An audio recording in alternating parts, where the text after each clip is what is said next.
second homes have long been an aspirational dream for middle-class families. Then in 2008, Airbnb arrived on the market. Through its online marketplace for homestays, the Silicon Valley-based company has had a huge impact on the travel industry, with self-catering accommodations now as popular as hotels. But it has also created what is called the Airbnb effect, where the growing number of short-term rentals in a location in high demand leads to a rise in both rental rates and house prices, and many people aren't happy about it. We're a sort of young, newly married couple and looking to live around here. You're competing with people who basically buy up these properties to let out. There aren't many properties for sale. It means that the local children, as they're growing up, they can't afford to buy houses. So therefore they have to move out of the area. It's killing the area. Second housing, short-term rentals, Airbnb, no. But how much of this crisis in the housing market is due to Airbnb and its competitors? And what's being done to solve the problem? I totally understand that there is a housing crisis and that people are struggling to get on the housing ladder. Amanda is one of many people earning an income through Airbnb. She started her holiday vacation rental business in the Cotswolds in 2018.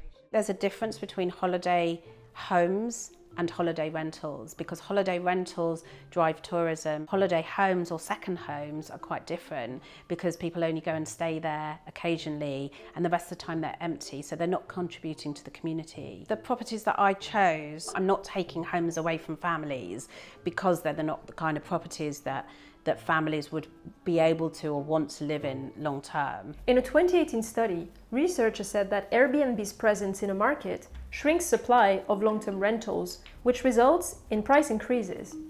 In the 100 largest US cities, a 10% increase in short-term rentals was responsible for a seventh of the average annual increase in housing prices and about a fifth of the average annual increase in rents. For a house in the center of Los Angeles, for example, where the median price for a house in 2016 was more than $500,000, nearly $75,000 would be attributed to the growth of short-term rentals. Second homes and short-term rentals started after World War I, with the development of transport and better social conditions, giving workers the right to holiday in the 1930s. The expansion of the middle class after World War II and the growth of commercial air travel in the 1960s led to more demand for such options. Home sharing has always existed, but it had a boarding house sort of Skid Row connotation. Liddy Hoffman is the co-author of the book Airbnb, Short-Term Rentals and the Future of Housing. And what Airbnb did was legitimate and glamorize it. Airbnb marketed it as cooler, a greener way to travel to visitors. The Airbnb model was very interesting, very positive, because it was based on the real sharing philosophy. It was followed quickly by competitors like Homestay, HomeAway and Vrbo, all having a share of the big short-term rental market. These companies, including Airbnb, did not respond to a request for comment. Barring the pandemic, Airbnb has seen consistent growth since 2008, generating $8.4 billion in revenue in 2022. The company reached 150 million users in 2019, with an average of 6.6 million listings worldwide. Airbnb would post its first annual profit in 2022. In the UK, hosts make on average more than $22,000 per year. In Australia, the figure rises to $28,000. And in the US, hosts make on average more than $44,000 per year. In England, the number of privately rented homes has more than doubled between 2000 and 2022 to 4.6 million.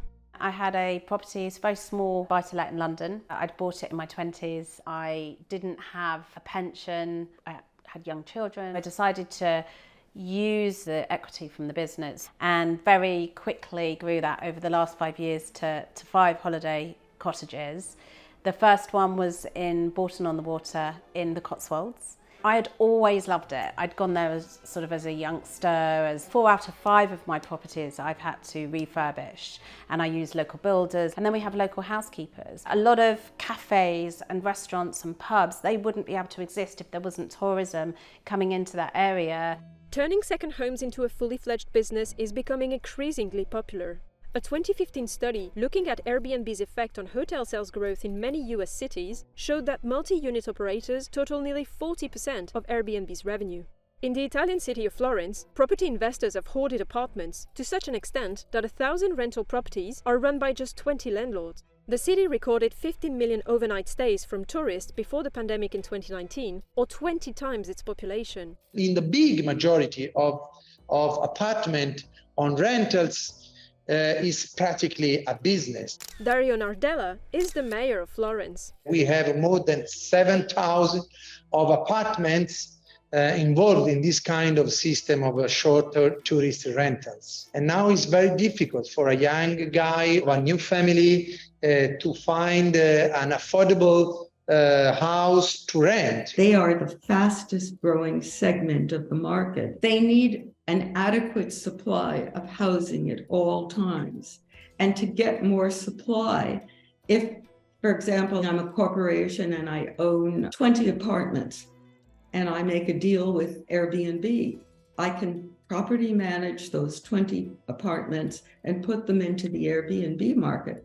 That's 20 easy ones rather than just finding one host. A lot of people have been penalised tax-wise on long-term rentals, and so a lot of people are thinking, oh, it's fine, I'll just go into short-term rental. But the problem with that is it leads to an oversupply. For the past 10 years, from Lisbon to Santa Monica, local governments have been trying to balance the benefits of tourism with a worsening housing crisis.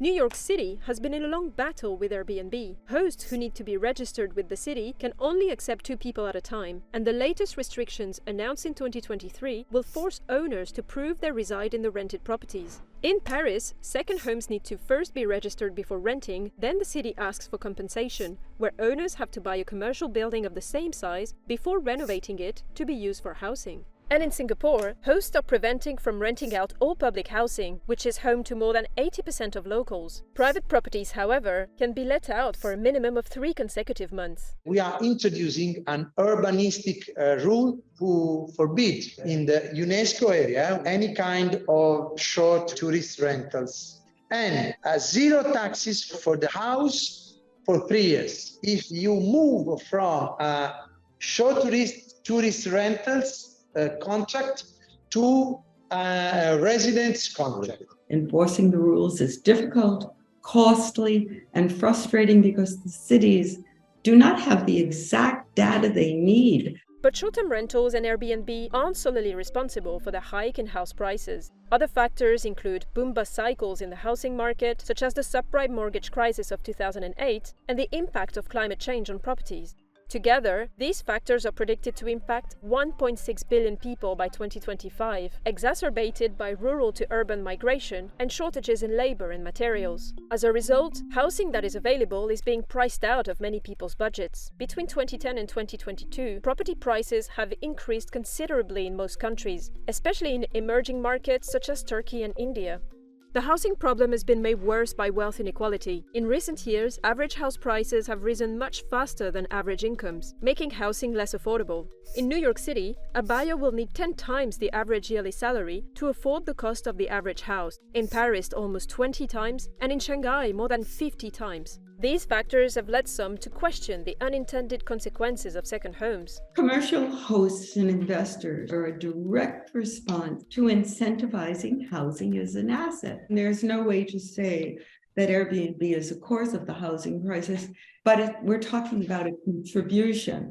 And a rent gap between a short-term rental and a long-term rental incentivizes the shift. But would banning Airbnb and short-term rentals be the solution? In Switzerland, for example, the government banned the construction of second homes following a referendum in 2012. It depressed the house prices of new-built properties, but increased the house prices of the current stock, inadvertently benefiting existing second home owners who saw the value of their properties go up. One of the solutions, for example, is to invest more energy and money on affordable and public social housing. I feel that it's a government issue, that they have missed their house building targets year after year after year. And that's a really huge issue, and something that they need to rectify is to build more homes. And if they're not doing that, then it's a really easy way for them to blame somebody else by saying, oh, it's just because there's loads of short-term rentals around. As we've discussed, it has plenty of problems for renters, for Airbnb owners, for the company itself, for cities. How do you see it evolving? If we can get our hands on enough data and enough ways to control the corporatization of these rentals, I think will have done a good part of the job.